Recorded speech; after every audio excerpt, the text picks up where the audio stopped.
안녕하세요. 윤하경입니다. 자, 오늘 BGM 마지막 시간입니다. 10번째 시간이기도 하죠.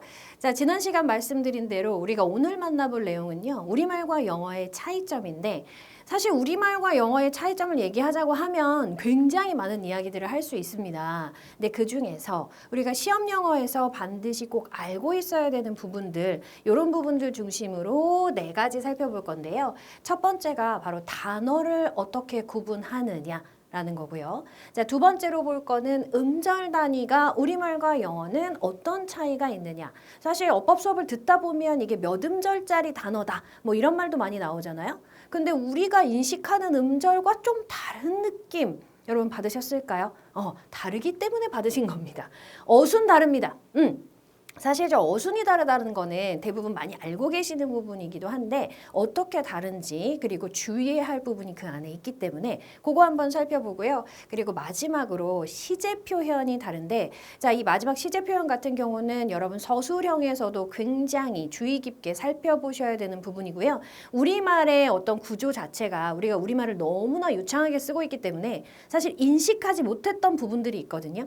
근데 그게 시험에 등장하게 됐을 때 그리고 그 우리말을 영어로 옮겨야 됐을 때 우리가 반드시 기억해야 될 내용들이 있습니다. 바로 이 4가지를 오늘 살펴보면서 BGM 마무리할 건데요. 자, 첫 번째로 볼 것이 바로 단어의 구분입니다. 자, 그러면 일단 우리는 국어 시간은 아니고 영어 시간이니까 영어의 단어 구분이 어떻게 되는지 여러분들 혹시 알고 계실까요? 그쵸? 띄어쓰기로 구분을 합니다.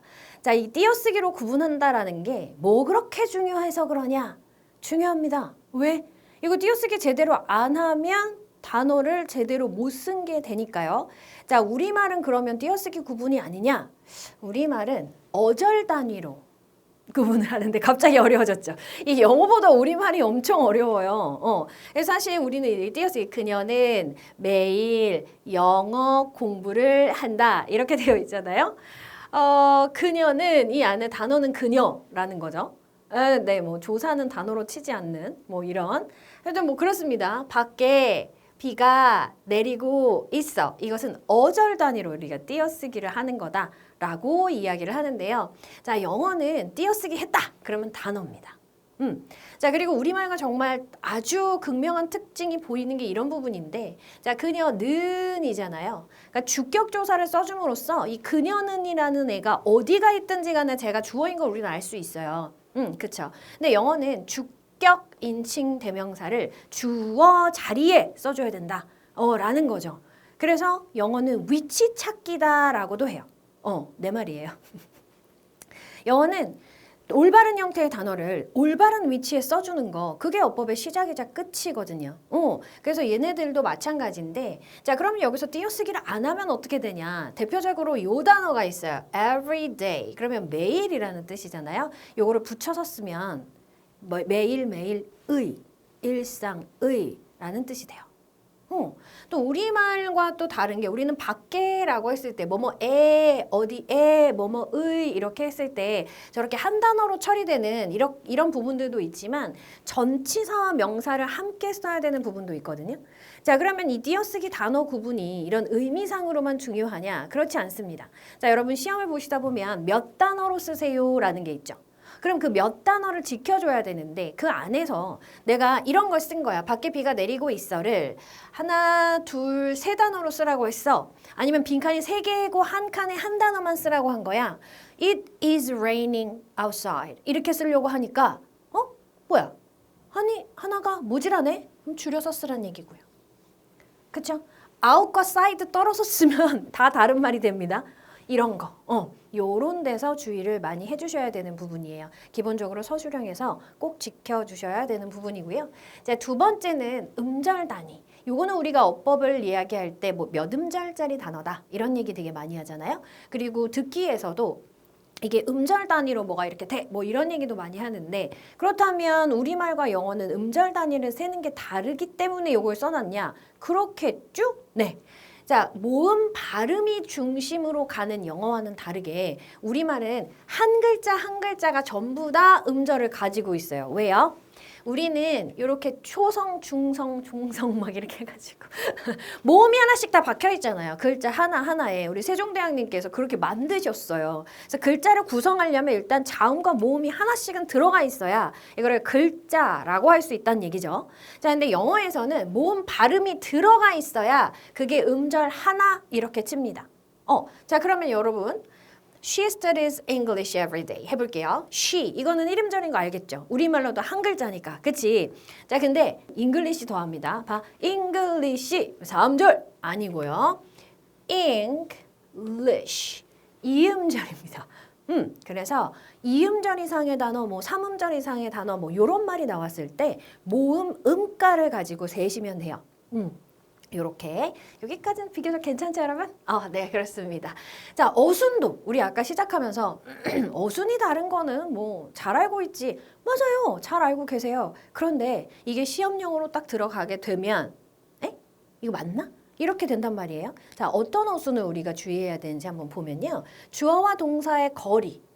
이거 우리말은 주어와 동사의 거리가 벌어지면서 문장을 길게 만드는 속성을 가지고 있어요. 그쵸?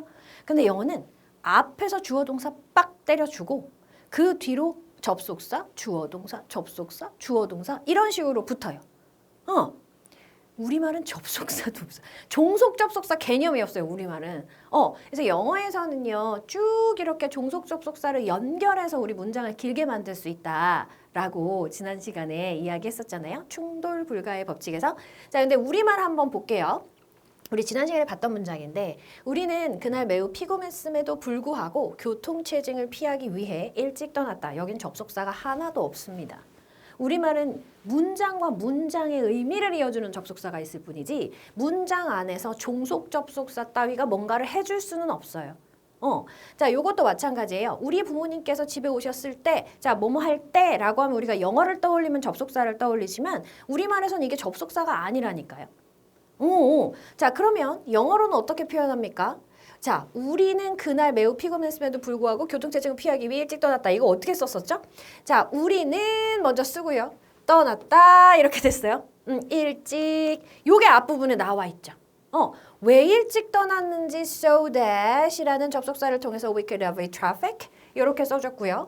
뭐뭐에도 불구하고라는 말을 덧붙여주기 위해서 다시 even though라는 종속 접속사를 써서 뒤에 we were very tired that day 이렇게 연결을 해줬단 말이에요. 요게 이제 영어의 특징이고 우리말의 특징이고 이렇게 되는 거야. 비교를 해보면. 근데 여기는 뭐 그래 괜찮아. 괜찮죠. 그리고 이 말이 주어졌을 때 우리가 영어로 쓰려고 하면 우리는 일찍 떠났다. 요게 주절이 돼야 된다. 라는 거 나 좀 쉽게 알 수 있을 것 같아. 좋습니다. 지금 알았어. 괜찮습니다. 앞으로 그렇게 쓰면 돼요. 그래서 길게 우리말을 주면 우리는 주어는 뭐뭐 했다. 요게 맨 앞으로 들어가 줘야 된다는 얘기예요. 그리고 중간의 것들을 어떻게 처리할지를 생각해 줘야 돼요. 뭐뭐에도 불구하고 라고 하면 even though 써야 되는 거고요. 뭐뭐하기 위해 라고 하면은 so that 쓰면 되죠. 그래서 요거를 뒤에서부터 영어로 앞으로 옮겨주면 된다. 이겁니다. 근데 요 문장 한번 볼게요. 우리 부모님께서 집에 오셨을 때 나는 자고 있었다. 자, 요게 여러분들이 되게 많이 헷갈리시는 부분인데 자, 뭐뭐 할 때라고 되어 있잖아요. 그러면 영어의 접속사 when을 쓴다라는 것까지는 여러분들이 알고 계신데요. when 뒤에 얘가 연결되는 거예요. 얘가 연결되는 게 아니고. 그리고 이거 해석하다 보면 이렇게도 됩니다. I was sleeping. 나 자고 있었어. 언제? 우리 부모님이 오셨을 때. 이렇게도 되지만 이게 쭉 가다 보면 내가 자고 있을 때 우리 부모님께서 집에 오셨어. 우리말은 이게 차이가 없어요. 그죠? 자, 그런데 영어에서는요, 도착한 시점, 요게 기준 시점이 되고, 이때 자고 있는 중이었다. 라고 하면, 요렇게 돼서, 자, 도착한 시점, 기준 시점, 이전부터 자기 시작해서 도착한 순간에 자고 있어. 이런 상황이 발생할 수 있잖아요. 그래서 두 가지 과거의 사건이 벌어졌을 때, 하나는 과거 시제, 하나는 과거 완료래. 과거 완료나 과거 진행이라고 이로 써야 될 때, 라면, 먼저 시작한 게 과거 진행이 됩니다. 그래서 시제도 맞춰주고 접속사를 어디 붙여야 될지 이런 것들에 대해서 여러분들이 신경을 써주셔야 돼요. 그래서 뭐뭐 할 때, 뭐뭐 하는 동안, 뭐뭐 할 때까지 이런 말들이 붙어 있다면 요때 까지, 동안 요 앞에 있는 주어 동사의 내용을 그 접속사 뒤로 붙여주셔야 된다라는 겁니다. 요거를 가장 많이 실수하시는 부분이 중학교 1학년 때 많이 실수하시더라고요. 접속사 when이 등장할 때. 자, 그러면 여기에서도 우리가 좀 살짝 보실 수 있었던 건데 시제 표현. 지금 방금 시제 우리 과거 진행, 과거 완료 이런 얘기 했잖아요. 시제 표현이 영어와 우리말은 어떻게 다르냐? 일단 여러분들이 어떤 영어에 대한 공부를 좀 어법에 대한 공부를 조금 하셨던 분들이라면 우리말의 시제는 현재 과거 미래밖에 없는데 영어에는 현재 과거 미래, 현재 완료 과거 완료 미래 완료, 현재 진행 과거 진행 미래 진행 막 이렇게 되게 많다 정도는 알고 계시잖아요. 오늘은 그 얘기를 하려는 게 아니에요. 어떤 얘기를 하려고 하는 거냐면 바로 주절 시제를 기준으로 했을 때 시제 표현이 어떻게 달라지느냐. 그 중에서도 주절 시제가 과거일 때를 이야기하려고 합니다. 현재일 때는 상관없어요. 여러분 안 헷갈리세요. 그런데 이게 주절 시제가 영어에선 주절이라고 하는데 우리말에서는 아는 문장이라고 하거든요. 되게 포근해 보이지 않습니까? 종속 접속사의 개념이 없기 때문에 종속절이라는 개념도 없는 거예요. 이 주절의 시제가 과거일 때 종속절, 영어로만 따질게요. 영어로 표현을 할게요, 여러분. 종속절의 시제가 주절의 시제를 따라가냐, 아니면 자기 시제를 지키냐, 상대적인 시제를 쓰느냐, 아니면 절대적으로 그때를 나타내는 시제를 쓰느냐, 이게 좀 다른데 오늘은 가장 어려운 부분이기도 합니다. 여러분 처음 들어보시는 분들도 있을 것 같아요. 근데 어떤 건지 보면 굉장히 쉽습니다. 자, 볼게요. 첫 번째 문장, 그녀는 말했다라는 거예요. 자, 말한 내용이 들어가는 자리예요. 자신이 서울에 산다고 해요. 우린 이렇게 쓰죠. 두 번째 문장 볼게요. 자, 그녀는 생각했다라고 합니다. 과거죠. 뭐라고? 그가 정직하다고 돼요. 자, 그러면 요거를 분석해 볼게요. 어떻게 분석할 건데? 자, 봐봐. 요게 지금 그녀가 말한 내용, 영어로 치면 그녀가 말했다가 주절이고요. 그 말한 내용이 자신이 서울에 산다니까 이게 종속절, 특히 명사절이 됩니다. 되죠? 자, 우리말은 주절의 시제가 과거이고 종속절의 시제가 현재다라고 하면 얘가 요 시제를 따라가 버린 거예요. 상대적 시제를 쓴다는 얘기예요. 상대 시제. 돼요? 이거 고등학교 때 국어 시간에 배우는 걸로 알고 있는데 지금 모르겠네. 자, 그러면 여기도 마찬가지예요. 생각했다라고 과거로 이야기했어요. 그럼 종속절에서, 즉 명사절이죠. 그녀가 생각한 내용이 들어가는 자리니까 영어로 따지면 명사절이 됩니다. 종속절이에요. 자, 이 종속절의 시제가 정직하다라는 현재잖아요. 그럼 얘가 요 주절의 시제를 따라가는 상대 시제란 얘기예요. 자, 그렇다면 이렇게 우리한테 해석을 줬을 때 우리가 영어로는 어떻게 써야 되냐? 전부 다 과거 시제로 써주셔야 되는 거예요. 영어에서는 주절의 시제가 과거라면 시제 일치 법칙을 예외로 치는 애들이 있어. 그 경우를 제외하고는 과거나 과거 완료를 씁니다. 그가 말한 시점, 그녀가 말한 시점에 그녀가 산다고 말했으니까 둘 다 과거 시점인 거죠. 얘가 이 시제를 따라간 것처럼.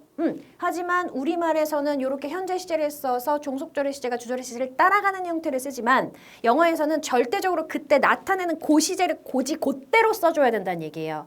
그래서 여러분들이 우리말을 영어로 쓰세요라고 하면 엄청나게 시제에서 실수를 많이 하는 거야. 여기다 현재 시제를 써놓는 거거든. She lives. 그 정도는 또 양반이야. She live 이렇게 써는. 3인칭 단수 주어에다가 어떻게 동사원형을 씁니까? 그치? 요렇게까지 써줄 수 있어. 그래서 안 된다는 거지. 그럼 두 번째 문장도 마찬가지. 그녀는 그가 정직하다고 생각했던데 생각했어. 과거에 생각했어. 그럼 과거에 정직하다고 생각했던 거겠지. 그러니까 여기도 과거 시제를 써준다는 거야. 시제 일치 법칙은 예외입니다. 시제 일치 법칙에 벗어나는 것은 예외입니다. 이게 기본이에요. 자, 그런데 요 경우 말고도 더 헷갈리는 게 바로 이런 것들.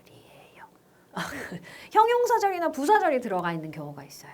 선생님, 나 지금 BGM 10강을 이거를 BGM 시리즈를 하나도 안 듣고 여기만 듣는 거라서 형용사절, 부사절 무슨 말인지 모르겠어. 명사절 무슨 말인지 모르겠어. 절에 준비되어 있습니다. 몇 강이죠? 3강인가요? 거기 있어요. 자, 이거 한번 볼게요. 그는 청소년들 사이에서 매우 인기 있는 책을 읽었다. 입니다. 자, 요거 쓰려고 그러면 그는 읽었다 책을 요렇게 돼요. 그 책을 설명하는 자리에 지금 뭐가 들어가 있냐면 청소년들 사이에서 매우 인기 있다가 들어가 있어요. 자, 매우 인기 있는이니까 있었던이 아니라 있는이니까 우리는 현재로 개념이 잡히는 거잖아요. 근데 봐봐. 책을 읽었다 시점이잖아. 그러면은 요 시점이 현재 이렇게 표현됐다고 한다면 얘가 요 시제를 따라가 줘야 된다 그랬지? 우리말은. 그래서 얘도 과거에 인기 있는 책을 과거에 읽은 게 된 거잖아요. 그래서 영어로 옮길 때 이 과거 시제를 잡아와야 된다는 거예요. 여기도 인기 있다에서도 과거를 잡아와야 된다는 얘기예요. 자, 두 번째 문장도 볼게요. 그가 규칙을 설명하는 동안 나는 집중해서 듣고 있었다라고 해요. 자, 집중해서 듣고 있었다. 뭐뭐 하고 있었다. 과거 진행입니다. 과거 진행.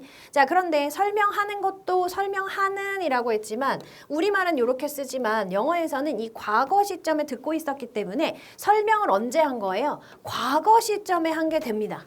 그죠? 그래서 저 설명하다가 과거 시제로 들어가줘야 영어의 문장이 완성이 된다는 얘기예요. 자, 그럼 첫 번째 문장 한번 볼게요. 그는 청소년들 사이에서 매우 인기 있는 책을 읽었다. 자, 그는 읽었다 먼저 가는 거야. He read.